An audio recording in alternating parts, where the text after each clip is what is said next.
አያችሁ እግዚአብሔርን በመፍራት ውስጥ ሄ ማሎ ባዲስ ባላዲያስ እድሜም አለ ባለጠግነትም ካለ በኋላ ክብርን ጠግቦ በመልካም ሽምግልና ሞተ።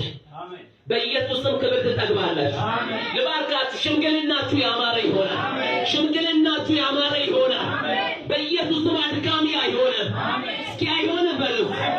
ሜላቫዲያስ ኢማሳኩዳ ባላዲያስ አያችሁ አንዳንድ ሽምግልና የሚያስጠላ አለ፣ የሚያደክም አለ፣ ሰውየው ባላረጀም ያስበል። ነገር ግን የእናንተ ሽምግልና በኢየሱስም ያማረ ይሆናል። ድካማማ በኢየሱስም ይሆናል። ሜላቫዲስ ቃሉ ቋውን የተዘራባችሁ እስኪ የኔ ሽምግልና በሉት ያማረ ይሆናል በሉ። ሌላውን አያደክምም በሉት፣ አያሰለችም በሉት፣ በክብር ይጠናቀቃል በሉ። በኢየሱስም ይሆንላችሁ።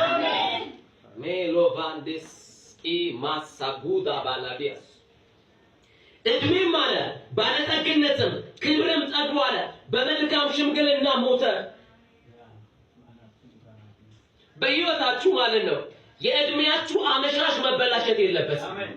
እስኪ አሜን አሜን። ለይኖ ተመልከቱ ብዙ ሰዎች በወጣትነታቸው በጉልምስናቸው ጊዜ መጥፎ ነገር ይዘራሉ በዘመናቸው በሕይወታቸው ሽምግልናቸው ደግሞ የተበላሸ ይሆናል። እኔ ግን አውጃለሁ ከዚህ ቀን በኋላ የእናንተ ጉልምስና ወጣትነት ሽምግልና አይበላሽም።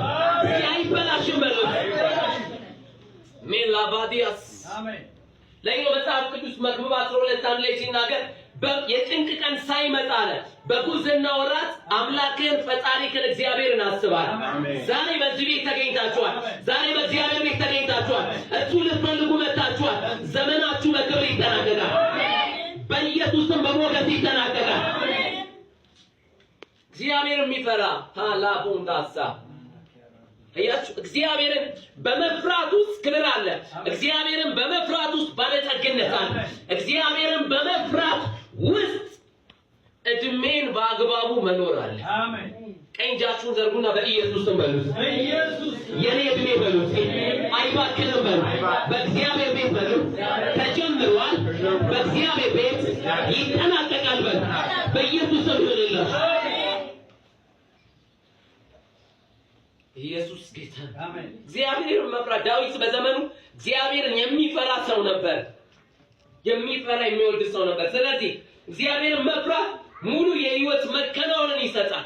ሙሉ የሆነ ማክላቫዲያስ እድሜን አለ ባለጠግነትን ክብርን ጠግቦ አለ በመልካም ሽምግልና አንቀላፋ ሞተ ይላል። ኢየሱስ ጌታ አሜን። ክብር ለኢየሱስ አሜን። ያችሁ ለይኖ እግዚአብሔርን መፍራት ስንማር ይላል ደስ እያለን ነው መማር ያለበት። ምንም ያስደነግጥ ነገር የለውም። ምክንያቱም እግዚአብሔርን ስለመፍራት ስንማር እግዚአብሔርን የምንፈራበት የመንፈስ ቅዱስ የፍርሃት ኃይል ውስጣችን ይገባል። የዛን ሰዓት እግዚአብሔርን መፍራታችን በመንፈስ በነፍስ በአካል ይገለጻል። አሜን። በኢየሱስ ስም ይሁንልን። አሜን። ሌላው እግዚአብሔርን መፍራት ለነገ ህይወት የእግዚአብሔርን አለኝታነት ያረጋግጣል። ህይወት የዛሬ ብቻ አይደለም፣ ያውም ብቻ አይደለም፣ ነገም ህይወት ይቀጥላል። ኢየሱስ እስኪመጣ ህይወት ይቀጥላል። ወይኛ ወደ እሱ እስክንሄድ ህይወት ይቀጥላል። እስከዛ ቀን ድረስ ግን እሱን በመፍራት እንኖራለን። ስለዚህ እግዚአብሔርን መፍራት ለነገ ህይወት የእግዚአብሔርን አለኝታነት ያረጋግጣል። ምን ማለት ነው?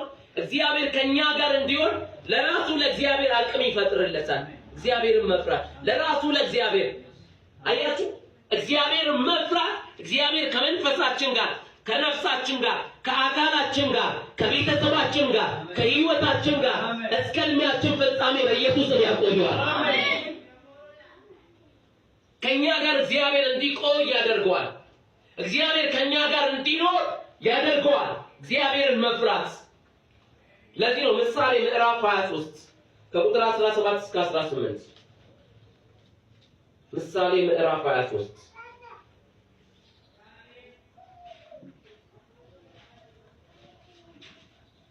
ከቁጥር 17 እስከ 18 እንዲህ ያለ እግዚአብሔር ቃል ሲናገር ልብ በኃጢአተኞች አይቅና፣ ነገር ግን ቀኑን